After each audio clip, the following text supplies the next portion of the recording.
nous sommes arrivés en France, débarqués au terrain de Montigny-sur-Orge, en banlieue donc de Paris, où c'était un camp qui avait été installé par les Alliés, si vous voulez. Il y a des grandes traverses pour poser les roues, etc. Nous avons donc été descendus de cet avion où des camions nous attendaient, des camions français nous attendaient. Et chose incroyable, c'est que quand nous sommes montés dans ces camions, il y avait des gamins. On avait des petites plaquettes de chocolat, on leur a donné. Ils n'en avaient pas. Ah, bon sang, ils n'en avaient pas eux aussi. Hein. Ils réclamaient, ils pensaient que c'était des Américains, ou qu'on était bourrés de ravitaillement et autres. Et puis, on est parti donc sur Paris, où nous avons été, comment dirais-je, concentrés à la piscine Molitor. Je suis passé par la piscine Molitor. Pourquoi par la piscine Molitor? Je suppose qu'il y a eu plusieurs centres, bien sûr, hein, des hôtels Lutetia ou autres, où il y a eu des rapatriements donc, de déportés et autres. Je suppose que nous étions avec des prisonniers de guerre. Je suppose que c'était un centre d'accueil de prisonniers de guerre. Où on était là, nous étions quand même passablement là aussi après de déportés qui sont rentrés avec nous. Nous avons été donc accueillis par des gens de la Croix-Rouge, par des gens, et nous ont triés, bien entendu. Nous avons décliné notre qualité de déportés, etc. Nous avons été donc examinés, pesés. Je crois me rappeler que je devais faire 33 kilos, je crois. Et puis, voilà, nous avons entendu, nous sommes passés donc dans ces centres d'accueil où on nous a délivré une carte de rapatriement, où on nous a donné une petite somme d'argent, et puis quelques papiers, si vous voulez, en attente de repartir, parce que là nous étions à Paris. Parce qu'à Paris, à partir de là, maintenant, chacun s'est débrouillé personnellement. Hein. Nous avons été donc avec tout ce qu'il nous fallait, tout ce qui nous avait été donné, les visites. Je crois que nous sommes restés 1 ou 2 jours à Paris avec les quelques soldats de l'armée française avec lesquels nous avons pris l'avion et autres. Je me rappelle être promené et m'être arrêté. Nous étions au mois de juin 1945, le 14 mai 1945, pardon, et passé devant un étal où il y avait des fraises. J'ai voulu en acheter, mais avec le peu d'argent qu'on avait, on n'a pas pu, ça paraissait immense. Bon, on s'est promené là, je crois, pendant 24 heures, enfin dans les coins avant de rentrer au centre de rapatriement. Nous avons couché, et puis après, nous avons pris chacun, enfin nous sommes partis en groupe. Moi, le métro, je ne savais pas ce que c'était, je ne l'avais jamais pris de ma vie non plus. Hein, direction et ceci, bon, on a demandé que les camarades qui étaient là, étaient anciens, il y en avait de la région parisienne, etc. Hein, nous ont indiqué la direction de la gare de l'Est, puisque étant à Rambervillers, c'était donc de nouveau la gare de l'Est où il fallait se rendre. Bien sûr, nos transports avec notre carte de rapatriement étaient gratuits. Nous ne payions pas ni métro, ni train, ni rien du tout. Donc nous montrions la carte et nous circulions, si vous voulez, gratuitement et là. Nous avons donc pris le métro et puis nous sommes arrivés à la gare de l'Est, où nous avons entendu, où il y a eu là effectivement des séparations, les uns partant d'un côté, les autres partant de l'autre. J'ai pu, moi, prendre un train en partance de Nancy. Pour Nancy, il n'y en avait pas des masses. Et nous sommes donc montés dans ce train qui était bondé, qui nous rappelait les bonnes heures d'il y avait 2 ans et demi, bondé, où on était serrés les uns contre les autres. Et ce qui m'a fait extrêmement plaisir, c'est que nous étions montés dans des wagons de première classe. hein, parce qu'on était où on a pu trouver, si vous voulez, pour mettre ses jambes et ses pieds, et on s'est fait, permettez-moi l'expression, engueuler copieusement par un contrôleur. Qu'est-ce qu'on foutait là? On était en première classe, il y avait 3 classes, en première, deuxième et troisième qui existaient encore, comme quoi. J'aime autant vous dire qu'il s'est fait recevoir. Hein. Il s'est fait, alors lui, vraiment copieusement rosé. Hein. Et puis, nous sommes partis. Je suis arrivé donc à Nancy sans incident, après, entre Paris et Nancy, à 300 km environ. Bon, on est arrivé dans la soirée ou dans l'après-midi, je ne me souviens plus. On est arrivé à Nancy. De là, j'ai retransité par un autre train qui repartait sur Épinal. Et je suis donc arrivé aussi en gare d'Épinal, que je n'ai pas reconnu du tout parce qu'Épinal avait été bombardée également et la gare était complètement détruite. Il n'y avait donc pas de train pour repartir. Je suis descendu donc en ville que je connaissais bien puisque on y allait jouer au football, on y allait en vélo, en étant gamin et avant, donc je connaissais très bien Épinal. Il y a 38 000 habitants à Épinal, donc c'était très connu. Et je suis allé dans un café téléphoner à Rambervillers, si vous voulez, où j'avais demandé le numéro de téléphone, puisque nous, personnellement, à la maison, nous n'avions pas le téléphone. Il y en avait très très peu qui avaient le téléphone. Mais de l'autre côté de la rue, il y avait un cinéma. Hein, juste en face de la rue, il y avait un cinéma où je connaissais très bien le patron, où on avait des rapports, si vous voulez, de là, puisque les parents, je veux dire, on organisait dans cette salle, il y avait des balles, il y avait des trucs de cinéma. Je l'ai donc réussi à la voir et lui dire, bon, bah, écoute, voilà, on est arrivé, tu préviens. Tu préviens les parents. Et il est venu nous chercher en voiture. Voilà, on a attendu donc devant la gare, il est venu me chercher en voiture, et là, je suis arrivé à Rambervillers, c'était le 16 mai 1945.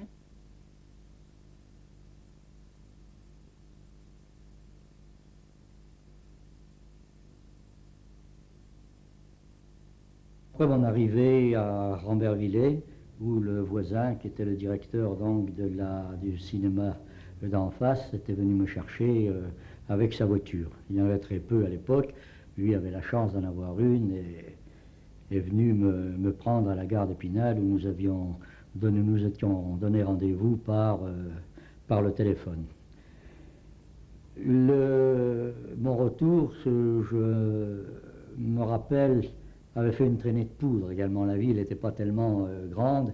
Et lui, comme les parents étaient descendus, et avec les voisins, avait dit que, effectivement, je venais d'arriver à Épinal.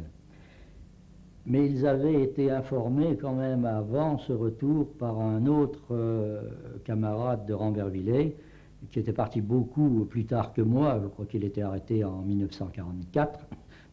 dont je ne le savais pas, mais qui m'avait aperçu au camp de Nordhausen avant le bombardement. Et il est allé évidemment le dire à mes parents, qu'il m'avait aperçu, que j'étais donc vivant en 1945, donc au bombardement, et après, il ne savait pas parce que, avec tous les morts qu'il y avait, il ne savait pas si j'étais encore en vie.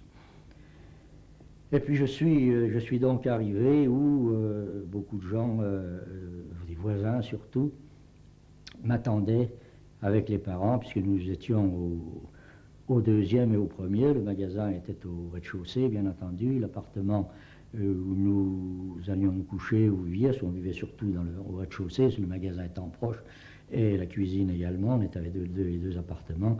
Nous attendaient sur le trottoir. Bon, alors, je pense que vous imaginez un petit peu la joie pour les uns pour les autres.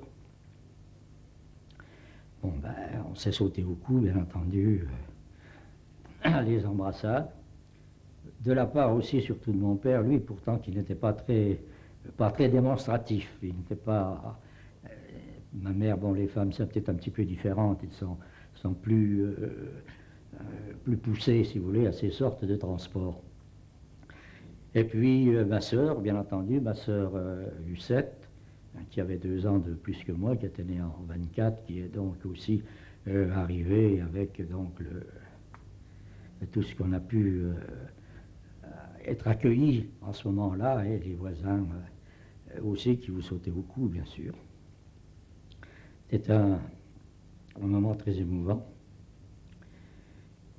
Moi, d'une part, très content d'avoir retrouvé ma famille, puisque depuis 2 ans et demi, en période de guerre, on ne savait pas effectivement si la ville avait été bombardée, chose qu'elle a été d'ailleurs, mais est-ce qu'ils étaient vivants, est-ce qu'ils étaient décédés, est-ce qu'ils n'avaient pas été arrêtés à la suite de nos manifestations, chose qui arrivait toujours, parce que bien souvent ils arrêtaient aussi la famille qui prétendait être au courant et cautionnait les actes divers que les uns ou les autres puissions avoir.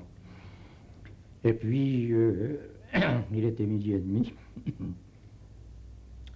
Le repas avait été préparé, puisque on le savait, les parents le savaient, depuis un petit moment. Malgré le manque de ravitaillement qui, je crois, pendant cette guerre au départ, ne nous a pas trop manqué. Nous étions quand même dans une petite ville entourée de campagne. Et mon père, qui était instituteur, a fait des générations, on fait passer des générations de certificats d'études, puisque c'était le premier examen en ce moment-là. Il connaissait pratiquement tout le monde, il était connu de partout et de tout le monde, et c'était disons que c'était pas une personnalité importante de la ville, mais en ce moment-là, l'instituteur était compté un petit peu comme tel. Il y en avait plusieurs, bien sûr, puisqu'il y en avait un cours complémentaire avec donc des professeurs et autres. Et là aussi, tout cela a fait une traîneau de poudre, et les gens ont réussi, si vous voulez, à amener qui ceci, qui cela, pour confectionner, si vous voulez, un repas digne de ce nom quand je suis arrivé. Il faut dire que le mois avant d'être rapatrié, presque le mois, 3 semaines, je crois, avant, j'avais déjà remonté un petit peu la pente, puisque nous en avait dans ces camps de prisonniers de guerre et même de STO où j'étais passé avant de revenir en France. Les repas étaient quand même meilleurs, on confectionnait, ce qui nous avait déjà redonné un petit peu de tonus et rempli un petit peu nos joues. Tout à fait superficiel, parce que je me souviens, je me regardais dans la glace le matin en se lavant ou se rasant. Je n'avais pas encore beaucoup de barbe à l'époque, enfin on se rasait quand même un petit peu. On avait les joues le matin, si vous voulez, gonflées, et puis après, pouf, ça rediminuait, on assistait à ça gonflait, ça revenait. Et puis, bon, bah, ça s'est passé comme ça, donc j'avais une figure pas trop maigre, si vous, depuis 3 semaines, où on avait déjà repris. Il faut reconnaître que les parents, l'accueil, ça a été une chose capitale. Si effectivement ils avaient été soit arrêtés ou qu'une bombe tout simplement ou un obus soit tombé dans la maison, comme c'est arrivé dans pas mal de maisons du coin, et qu'ils aient été tués, bon ben je ne sais pas comment je pourrais pu réagir. Ça, on ne peut pas anticiper effectivement sur l'histoire à venir. Et là, j'étais donc repris, si vous voulez, par les parents, cajolés. Et je me rappelle, mon père, qui à l'époque, bien sûr, exerçait encore sa classe, avait pris des jours de congé. On lui avait dit, bon, ben, ton fils est rentré, reste avec lui. Et puis, on est parti. On a fait tout le tour de la ville, tous les gens que je connaissais. Je suis allé revoir mon ancienne nourrice, que j'avais gardé de très bons contacts avec, que j'allais voir d'ailleurs toutes les semaines, où quelquefois je lui faisais des petites courses comme cela et autres. Et puis un de ses fils qui était donc le capitaine Muel, qui était donc le grand responsable de la résistance, donc du secteur de Rambervillers, de la zone nord du secteur de Rambervillers. Et puis on est passé à l'école, chez tout le monde. Et puis là, bon, ben, je ne vous décris pas bon, ben, l'accueil des gens, bien sûr, qui étaient contents de nous revoir, parce que dans une ville, tous les habitants font corps. Même si les idées, par exemple, divergent. Mais tout le monde faisait corps ensemble, à ce moment-là. C'était vraiment, c'était pareil, on revenait, tout le monde en était content, tout le monde en était ravi. Malgré par la suite, dont on a pris les uns ou les autres qui ne sont pas rentrés, puisque nous avions la fameuse équipe de football qui a été arrêtée presque un an encore après nous, qui a été déportée un an après nous, dont je ne savais pas qu'elle avait été déportée. Ils avaient été arrêtés, bien entendu, ils avaient été relâchés, et ensuite on les a réarrêtés, on les a donc redéportés, ils ont donc été redéportés en Allemagne, où il y en a pas mal qui sont morts, qui n'ont pas eu ma chance donc de pouvoir rentrer en France. Et puis, petit à petit, bon, les émotions, après, bien entendu, des questions sur ce qu'on avait vécu, mais des questions de la part des parents, je parle en priorité, des questions sur ce qu'on a vécu, mais très légères quand même.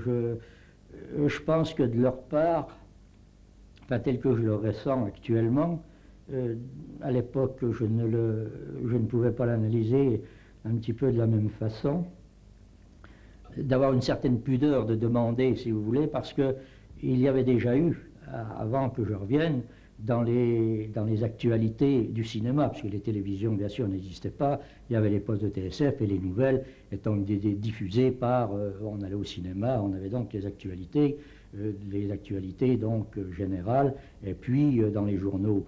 Et ils en avaient eu vent, ils les avaient vus d'une part, par les journaux, par tout ce qu'on comptait, et les photographies qui étaient diffusées de là.